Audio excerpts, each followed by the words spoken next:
Welcome to the Phil Steele Tour with selections for November the 18th, 2022. Up for you today, 6 more selections, 5 more quick hitters for you. Put a lot of work into this each week, so hopefully we'll have a nice profitable week going for us. Been a good season. 34 and 25 for the selections, and the quick hitters 27 and 22 on the year. The first game we're going to take a look at, it's one that's been doing so well. It's the underdog outgained their opponent 5-1 the last 6 weeks. One thing I want to point out, last week it was Colorado State +9 over Wyoming. And if you didn't watch the game, Colorado State just dominated the game. They had an 18-12 first down edge, 372, 236-yard edge. They came up 1 point short. A fumbled punt return late in the game set up Wyoming for the game-winning touchdown. Colorado State also missed a field goal. Should have won the game outright, but a nice winner spread-wise. It's just a little disappointing they didn't win the game outright. So we're going to start out here with Washington State against Arizona. And the first thing I want to show you is inside the press box. And when you go to inside the press box, you get a projected box score for my computer. And once again, if you go back and take a look at the magazine, on page 43, it gives you the projected stats for each team. Be amazed how close those stats come to the actual team during the season. And if the computer can be that accurate predicting all 12 games, how about a single game? And like here, it's showing Arizona with a 432 to 408 yard edge. Rushing game about even. Arizona should outpass Washington State 313 to 249. Takes into account everything, including home field edge. And Arizona's played the tougher schedule, number 13 versus number 28. So it's a 434, 406-yard edge. Underdog outgained their foe. And then a little bit more support for this one. First of all, Arizona upset UCLA last week. That was an impressive win, and it was on the road. Now they're back at home. Should have a better home crowd for this.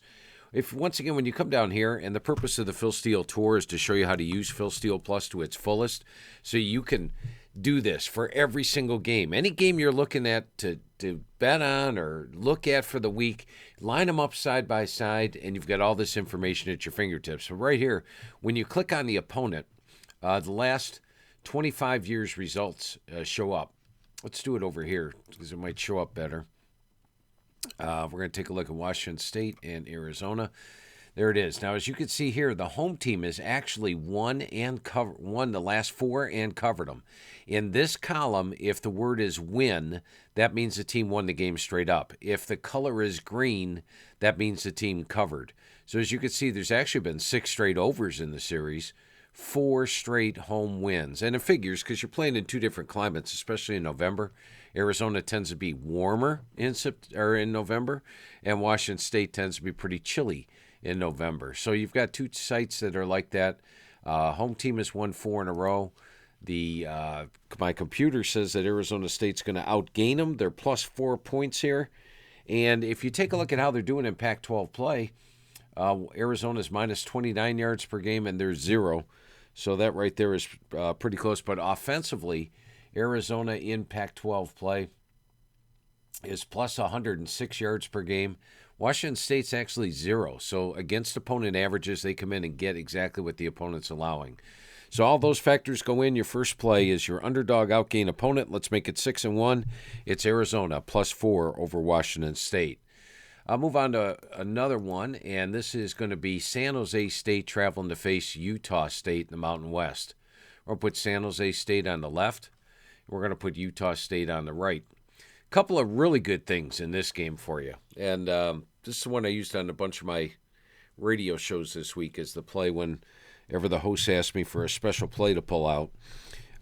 We got Utah State was a 2-point dog earlier in the week. Let me just double-check the lines here. Right now they are pick'em. So you've got a Utah State team that went from +2 to pick'em, but there's probably a reason for that, and it's because I think Utah State's going to win the game. So let's take a look at the matchup here. The first thing I want to point out, let's take a look at the series history. All right, we come down here. Once again, we'll go over here. San Jose State against Utah State.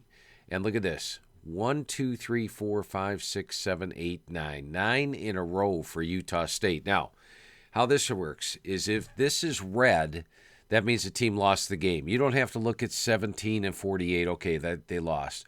24-62. Okay, they lost. 10-61. You don't have to do that. You just look down the colors. It's right there. Everything's in green and red. 9 straight losses. Now, what this color over here means is the spread. So, once again, you don't have to go, okay, they were -4.5 and they lost the game outright. That's a loss. No, this does it for you automatically. They're 1-8 against the spread in that span, San Jose State is. And naturally, if you looked over here, you'd see that this is all green. They're 9-0 straight up, 8-1 against the spread. So, friendlier colors over here, not so friendly colors over here.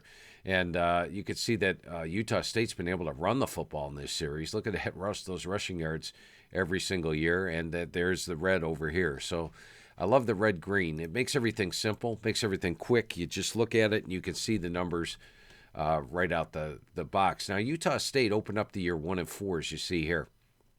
But they are 4-1. They beat a strong Air Force team here, and they've taken care of business in every other game. The game they lost was Wyoming, and here's what I want to point out. Use your individual stats. This tells you a lot about the team. Cooper Lagasse, your starting quarterback, missed Wyoming. Logan Bonner, who was the starter at the beginning of the year, was injured and out for the year, so naturally he missed Wyoming. Levi Williams, the number 3 quarterback, missed Wyoming. Stephen Kotsantis, the number 4, or he's only got one pass. No, he's not a quarterback. There's Vaughn right here.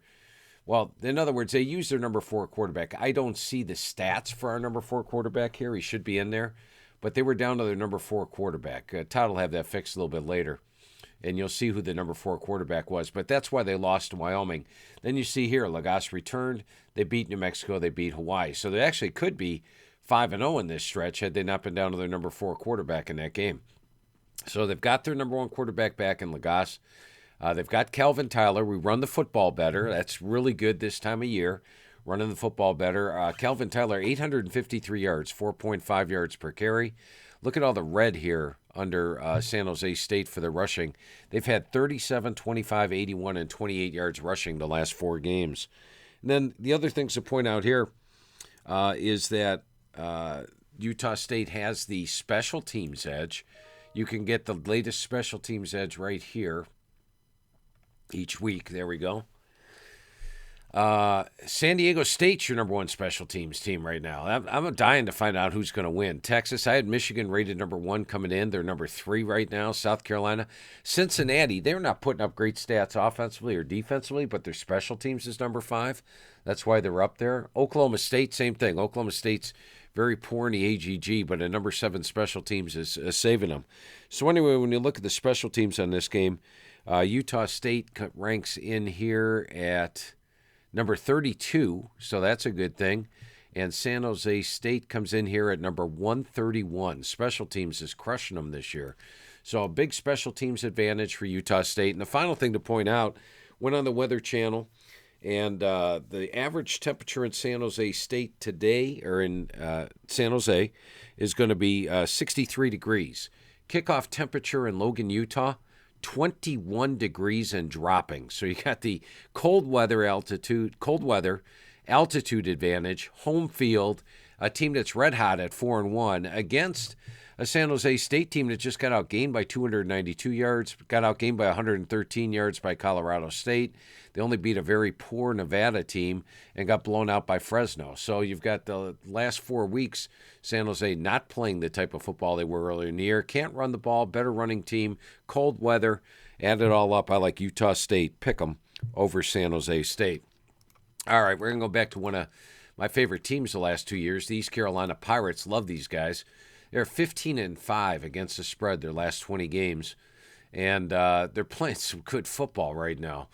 But let's take a look at this matchup a little bit closer. First of all, East Carolina's on a spread streak. And remember, when you go here, let's go back to the menu. And remember, Todd put this page right here is right here, Phil Steele Plus menu. So if you're on the team pages, just go to the Phil Steele Plus menu. It gets you there. The first thing I want to look at is the logs. So if we go take a look at the ATS logs here, college, East Carolina, we could see that they have, this gives you up to date for every team. 1, 2, 3, 4, 5, 6, 1, 2, 3. They are 7-3 this year against the spread. They have covered 3 in a row. Houston, on the other hand, has lost their last 3 against the spread. So they're not in good current form. In fact, on the year, they're just 3-7. So East Carolina's been the much better spread team. Now, last year, I used East Carolina as an inside the press box play. Watch the game start to finish. East Carolina was a better football team. Look at these stats in this game. East Carolina, let's find, that's this year's. East Carolina against Houston, 364 to 252, 17 to 16 first down edge.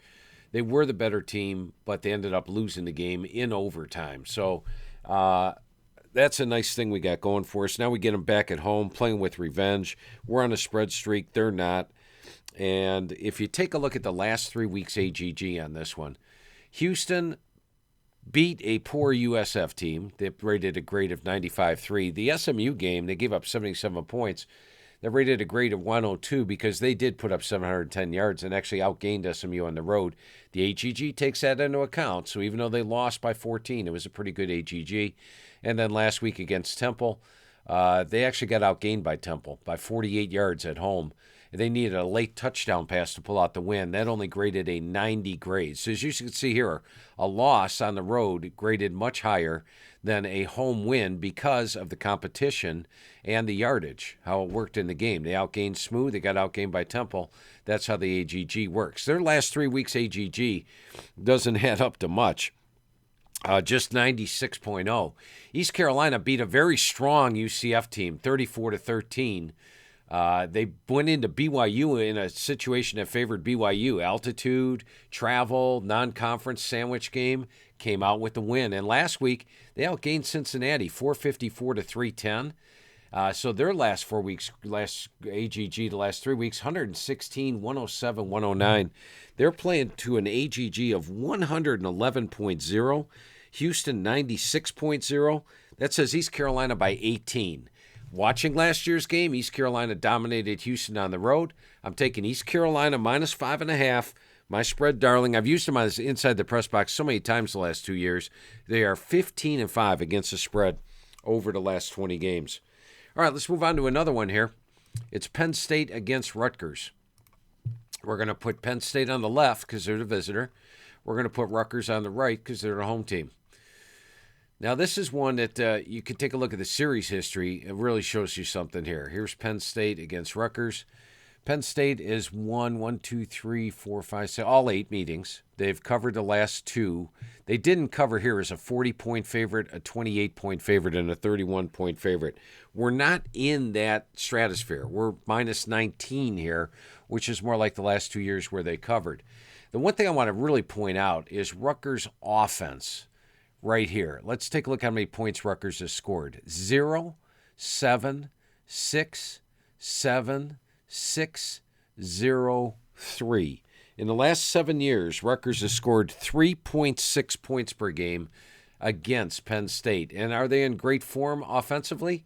0 against Minnesota, 17 against Michigan, got a late touchdown against Michigan State, which got them to cover last week, and got them to 21 points. So it's not a great offense to begin with. In conference play, 282 yards per game, 14 points per game, and Penn State holds them to 3.6 points per game. Now, the last 2 weeks, I've used Penn State as an inside the press box play. Or last week I used him as an inside the press box play. Didn't use him against Indiana. Sorry about that. They dominated Maryland, start to finish. They crashed the line of scrimmage, home to 134 yards. The previous week they held Indiana to 196. Meanwhile, they've had plus 287, plus 279. Penn State's in really good current form. Look at this. 121, 111, 122, 127. They're playing to 120. Last 4 weeks AGG, 120.8. Even if you give Rutgers a full 3 here, that puts them up to 94.7. So that'd be 5.3. On top of that's 25, 26.1. So that'd be Penn State by 26.1. Once again, they're only laying 19 in this game. So it's not you're not even laying 3 touchdowns. And yet I think Rutgers is going to struggle to score. Penn State is scoring. I love the way that Singleton and Allen are running the football. Singleton had 122 yards last week. Allen, 73.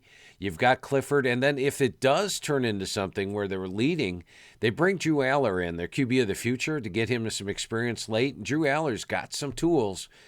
He can maybe lead them to a late score. They want to give him some confidence, A, in case Clifford goes down, and B, for next year, so that he is going to be the quarterback. So they've got talent on offense. The defense is playing well, getting a lot of sacks. As you can see, Rutgers does give up 3 sacks against Michigan, 3 against Michigan State, struggle to move the football. Add it all up. Oh, one more thing to throw in here. 2 more things to throw in here. Schedule strength. If we go take a look here, Penn State has played the tougher schedule this year. Just take a second. Here we go. Schedule strength. Penn State's played the 7th toughest schedule in the country. Colorado's played the first. Texas the second. And let's see, what has... We're going to go down and take a look for Rutgers, 44. So you got the number 7 against the number 44 schedule. That's a nice edge. And then throw in this. Go look at your magazine. Look at the records of away favorite, home dog. James Franklin, 15-8 is a away favorite. Schiano, 2-9 is a home dog. Add it all up, Penn State -19 over Rutgers. Let's go to our revenge game of the week, and it's the one that Texas had to hear about all off season. Now, granted, Kansas is a different team this year than they were last year. But Kansas has also lost 4 of their last 5 games. And if you look at the red over here on defense, they're giving up some yards rushing, yards passing, 66% completions. Look at the green that we got going on here at the Texas defense. Texas defense holding opponents to 67 yards below their season average. Kansas allowing opponents 58 above. Massive defensive edge here for Texas coming into the game.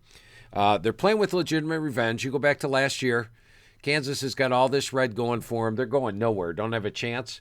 They bring in at quarterback at that time Jalen Daniels, and Daniels leads them to the big win over Texas. They only won 1 Big 12 game last year. They hadn't won a Big 12 game the previous year. They had only won 1 Big 12 game the previous year, so a rare Big 12 win. And Texas fans and anti-Texas fans let Texas know all season long that they lost to Kansas last year and how embarrassing that was. Now, Kansas, like I said, much better this year, but we've got some advantages here. I go back to special teams. Texas, number 2 special teams. Where's Kansas? Kansas is down here. Well, let me see if I can find them on this. Kansas is number 38. So you got the number 2 against the number 38 special teams. Texas is off a loss. They need a win here. We've got the much better defense. And offensively, if you're thinking Kansas has a big advantage, the answer to that is no. The offenses are basically even on the season. So better defense, better special teams, playing with revenge, tougher schedule this year. Add it all up. I like Texas -9 over Kansas. Let's move on to your next one. It's a history play, and well, we won with them a couple of times. Let's go back and win with them again. And we got some good reasoning on this one. Yeah, it's a Notre Dame Fighting Irish. Guess who they're taking on? All right, they're taking on an ACC team. They are going to kill the ACC's chances of making the playoff this year. I mean, they went into North Carolina, arguably one of the best teams in the ACC, and beat them 45-32. This year, they went into Syracuse and pummeled them 41-24. They crushed Clemson at home, much worse than the final score. Clemson got a couple of late touchdowns, 35-14. So 3-0 straight up and ATS against the ACC. Notre Dame has now won 27 in a row against the ACC. And once again, you can look in the last 40 years' results. You can also look in your magazine for this. But the last 40 years' results, you want to know what's going on at Notre Dame in 1976? There it is. They played in the Gator Bowl against Penn State. You want to know a spread on any game? So if a question comes up, hey, when was the last time Notre Dame was a 35-point favorite? Or how has Notre Dame done as a 35-point favorite? You've got all that information at your fingertips all the way back to 1976. How do you do against number 1 teams? This is Notre Dame's ranking. Here's a number 1 team here. So you've got all that at your fingertips. You've got over-unders. They did not have over-unders back in the year 1991. They started experimenting with them like in 98. They put a few over-unders out on some marquee games. Then it became one where once they started putting lines on all games, we started marking down all the lines on all the totals. So we've got totals covered for you. Half times we started covering for you in 2014. So you could tell if a team was up 49-0 at the half and won 49-14, they gave up 2 late scores probably. So all that's right here on every single team page, complete history with the spread. And if you go back and look, Notre Dame has covered their last 7 against the ACC. And then the final thing I want to point out, and these go back, the red-green things, you can go back all the way to 2009, I believe it is. Yeah, 2009 for the red-green. And the other thing I want to point out here, and this is interesting, under this last 40 years results, take it down a little further. Oh, maybe it's not there. Hey, Todd, where's the... oh, there it is. It's on there. Yeah, it's on there. So this just tells you who the coach was each year. So you can see Lou Holtz in 1989, what the record was. They've been independent all this time, what the team stats were, what their special teams ranking was, what everything was. This is on there. So you could tell, okay, who was the coach in 2009? It's right there. Coach in 10 is Brian Kelly. Now it's Kelly, and then Freeman took over in the bowl game. So that's all there on every team. So make sure you use that. And the final thing I want to look at on this game is how Notre Dame does in home finales. You would so it's I believe they're at USC next week. Yeah, this right here shows them at home against USC, but they're at USC. So this is their home finale this week against Boston College, an ACC team. So let's see how they've done the last 4 years. They were home against Georgia Tech in their home finale. Very important day. Let's send the seniors out with a win. How about 55-0? All right, they're home against Syracuse and beat them 45-24. They're home against Boston College and beat them 40-7. And that was a better Boston College team that year. Let's go back and look. What year is that? That's 2019. Boston College was 1, 2, 3, 4. They had four wins coming in. That's somewhat close to this year. I thought they were a better team that year, though. But anyway, they beat them 40-7. And then the other one I want to show you, they played Florida State at home, beat them 42-13. So their last 4 home finales send the seniors out with a win. They've won by 33 points per game. And special teams, huge advantage here. If we look under special teams, we have Notre Dame at number 8.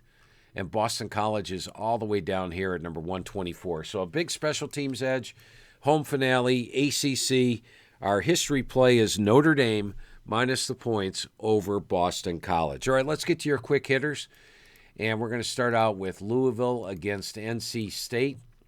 And we'll put Louisville on the right because they're at home. NC State on the left. And the only thing I'm going to show you here, and make it quick, is utilize this last 4 weeks. That tells you the form that a team is playing in right now. NC State is playing at a current form of 91.8. So they lost to Boston College. They did beat Wake Forest. They got past Virginia Tech, and they lost to Syracuse. 91.8 over the last 4 weeks. How's Louisville doing on the last 4 weeks? Much better. 111, 114. I mean, they beat Pitt. They beat Wake Forest handily. They beat James Madison handily, and they put up 400 yards against Clemson. Came up short. They were in that one. So they are playing to 113.3. The last 4 weeks in this game says Louisville by 24.3. They're only laying 4 points. Take Louisville minus the 4. Yes, Malik Cunningham might not play, but I do want to point out, if you look at the individual player stats, Malik Cunningham did not play against Virginia, and Brock Dolman led them to a win against Virginia. Final score 34-17, 473 yards. So do use your individual stats. That tells you when players are out. Also great fantasy football. So now let's get to a few FCS games. It's the last full weekend of the FCS, guys. And nobody has FCS information like we have on Phil Steele Plus. Nobody. Because first of all, you get a magazine free with your subscription. Right here's your magazine. There's your magazine page on Bryant. You can learn everything you want to know about Bryant. Do I know anything about Bryant? Not much. But I tell you what, this brings me up to speed reading about the page. But that was them coming into the season. This tells me a lot about Bryant now, the red and the green. And is Bryant a great team? No, they're only 3-7. So why am I picking them as a 14-point favorite over Robert Morris? Well, let's look at Robert Morris here. I see a lot of red for Robert Morris. Now, first of all, if you look at the last 4 weeks, once again, vital. They're playing to a 71.7 level. They're playing to a 47.9. They are playing their final home game. Do you really think it's going to be a full stadium, packed crowd for a team that is winless this year? I don't think so. So let's give them a 1-point home edge, 48.9. If you do that, that says Bryant by 22.8. I want to point out here this Campbell game, 43-37. I'm not going to go to ESPN and show you the game, but they actually led that thing 43-16. Campbell's a really good team. They led it 43-16, gave up 3 fourth-quarter touchdowns to make it this final score. Holy Cross is a really good team. How good of a team is Holy Cross? Holy Cross is undefeated, and they took them to the wire last week. Gardner-Webb. Gardner-Webb's a really good team this year. They've played a tough schedule.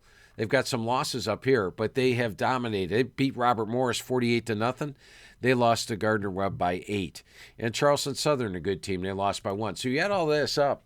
They're playing some really good football. They're taking on Robert Morris. And here's the thing I want to point out about Robert Morris. First of all, they cannot run the football. They average 41 yards per game on the ground. Okay. They cannot pass the football. They are completing 48% of their passes, allowing 10% sacks, and throw for 155 yards per game. They cannot stop the run. They give up 225 yards per game on the ground, 5.1 yards per carry. And they're bad against the pass, giving up 62% with 191 yards per game. Other than that, there's no problem with Robert Morris. I'm going to take Bryant minus the 14.5, who have played the big boys tough, are playing with pride late in the year, to get the big win here. Take Bryant minus 14.5 over Robert Morris. You know, the big game on national TV this week is Montana State against Montana. Game day is going to be there. And the only line we have on this one right now is coming to you from 5 Dimes, and they've got Montana State a 7-point home dog. Well, I like Montana State here for a couple of reasons. First of all, let's take a look at the individual player stats. Sean Chambers was their starting quarterback. He's a big guy. Wyoming transfer. You guys know him. And he was a big, powerful guy running the football. You'll see Chambers' rushing stats here, 203, 160. He has missed the last 3 games. He got injured against Northern Colorado. He didn't even have a rush attempt. Now, who is Tommy Mellott? Tommy Mallott's an interesting story. Last year, when you go back and take a look at the individual player stats, when Montana State made the playoff last year, I guess I have to move this over a little bit. Montana State made the playoff last year. Their quarterback, it's 2019. Sorry about that. Let's go to 2021. Their quarterback was Matthew McKay. Right here, after the Montana game, which they lost, he quit. So now they're heading into the playoffs with a quarterback that's never started. They throw this guy, Tommy Mellott, into the mix. His first game, he struggled a little. Then he got a little better, and then he got better, and got injured, unfortunately, in the national championship game against North Dakota State. Or maybe that thing would be closer in the final. But Tommy Mellott is a guy that's started all those playoff games last year. So he is a veteran. He's come in when Chambers has been out, and it's 16-20 here, 15-23 here. So he's a quarterback that can get it done. I believe that both Mellott and Chambers, they call him Big Cat, Little Cat, I think they'll both be available for this game. And that puts their quarterback room in the best strength it's been in the last 4 games. Now, if you take a look at this Montana State team, the only team they've lost to all year is Oregon State. They lost to them on the road. That's not a bad loss, losing to an Oregon State team that just doesn't lose at home. Other than that, they've won all their games this year. They are plus 131 yards per game in conference play. Montana's plus 88 yards per game in conference play. Now, Montana has played tougher teams overall. I would say they've had the tougher schedule, but it's not that much, especially if you factor in Oregon State. So you've got Montana State, plus 7 at home, better conference, and I like the quarterback situation. And if we take a look at how these two teams have fared, last year Montana did beat them 29-10, but here you'll see that Montana State beat Montana 48-14.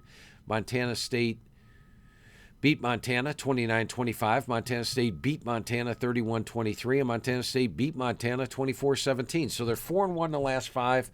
I love what Coach Vigen is doing. He's the guy that came over from Wyoming last year and led them to the national title game, and they're a 7-point dog at home. Take a Montana State plus a 7 over Montana. Final FCS game for this week, and the playoffs will start. I believe the playoffs start next week, and if the playoffs start next week, I have them up for you. It's time for me to remind you real quick that the NFL, we do have it completely available on the site.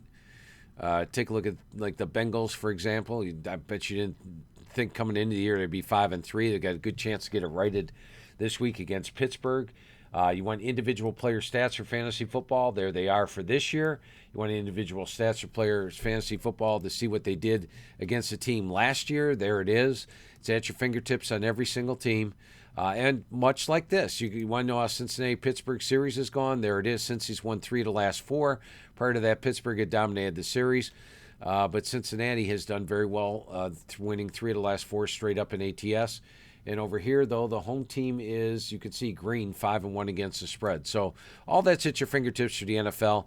I tell you what, next week I might even have an NFL game for you. But right now, it's just all college football. If I'm not watching FBS, I'm watching FCS, for crying out loud. There's so many college games to keep track of, but the season is winding down, so I may have some time to point an eye towards the NFL. But let's take a look at our final game. Final game of the FCS.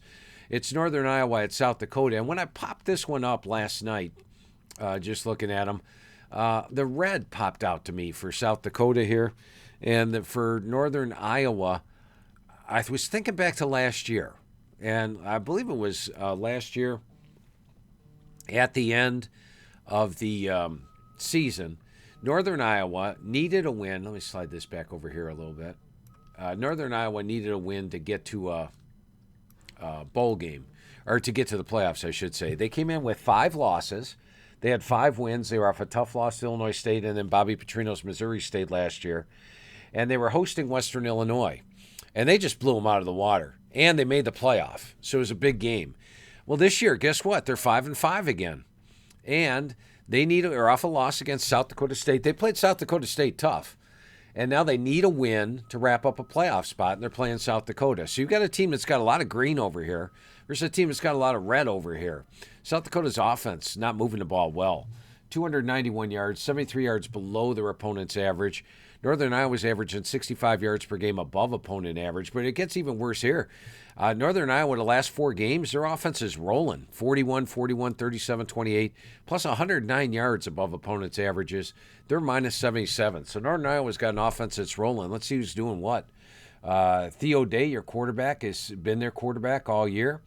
You've got Day right here, took a lot of negative games, but they've got 2 guys running the football, Williams and McShane. So we've been moving the football. Meanwhile, over here, is there a reason that they have dropped off? Let's take a look. Karp. Oh, they lost Karp to quarterback here. So then Bowman has come in, and he's been here the last 3 games as the starting quarterback for South Dakota. So with Bowman at quarterback, they've got 310, 327, 248. But look at all the red up here. It's basically about the same. Maybe they even just switched quarterbacks because they weren't doing well here. But they're still only 267 yards per game in conference play, being outgained by 101 yards per game. Northern Iowa was plus 44 yards per game in conference play. As mentioned, I think we used this play last year. They were 5-5, needed a win to get to the playoff, and they blew out Western Illinois. And Western Illinois last year, I know I've gone against Western Illinois a couple times this year because of all they lost from last season's team. They lost basically the entire unit and their coach. But they were a more potent team last year. They were a better team than they were this year. So I just want to point that out.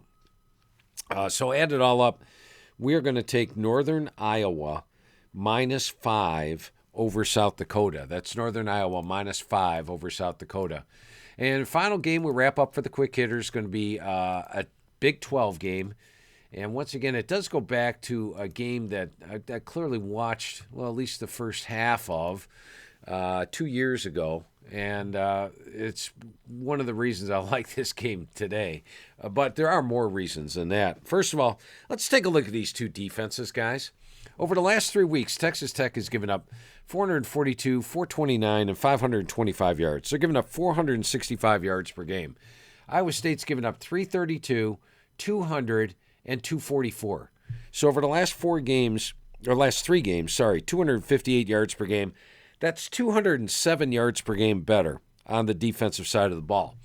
Now, when people talk about Jack Trice Stadium, They refer to it as windy Jack Trice Stadium. I think of all the last 100 mentions of Jack Trice Stadium I have heard, windy has been in front of Jack Trice Stadium 50 times. So yeah, the winds are there, and that slows down the Texas Tech pass offense, as you know. Let's go back and look at the series history here. Iowa State won 31-15 at home, 40-31 at home, and 66-10 at home against Texas State. So their average win is great. And we take a look at this 2020 game. I can tell you, I used a Phil Steele Plus tour selection on Texas Tech that day. They were at Iowa State, and I was thinking Texas Tech had a really good shot. We were getting 7.5. Tech was playing well. Look, Iowa State wasn't playing well. This was thorough domination, guys. While it was 21-7 at the half, Texas Tech had a blocked field goal for a touchdown. I mean, the first downs were horrific. The game was horrific. I count good plays, bad plays in my head when I watch a game. And by the way, I want to thank Ted Ganji over at College Press Box for letting us have these box scores on every single game. Let's go back to this game I'm talking about, actually. We got the box score up there for this 2020 game, 2020 Texas Tech. The box score gives you the box, it gives you the stats, and then it gives you the play-by-play of every single game. Now, I go through the play-by-play of every single game every week. It takes a lot of time. It's my entire Sunday, and then into Monday is done going through the play-by-play of every game. But it really tells you how a game was played. But I watched this one firsthand, and I can tell you Texas Tech had zero chance of winning. I count good plays, bad plays in my head during the course of a game, and Iowa State had about 92% good plays. Texas Tech had 8%, and one of those 8 was that blocked field goal for a touchdown.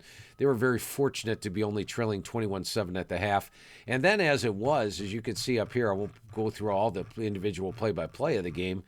I did actually shut the game off in the fourth quarter or turn it to a different set. I turned it to TV 12, and they got a late touchdown with 4:54 left to make it 31-15. 31-15 does not sum up that game. It was more like 35-0 in favor of Iowa State. So you have an Iowa State team that dominates at home, has been their great defensive edge. They're only laying 3.5 here. Add it all up, I like Iowa State minus 3.5. I will have a Phil Steele Plus tour for you. I will have it up either next Thursday or Friday. I know there's a lot of games on Friday, so you're going to want to watch it earlier. I'll figure that out as the week goes on. Follow me on Twitter at PhilSteele042. I'll notify you. And, of course, here on the YouTube channel, just click the box that says notify, and we notify you when the video is up. So hopefully we have another winning week here this week, and hope you have a great weekend. Thank you for taking the Phil Steele Plus tour.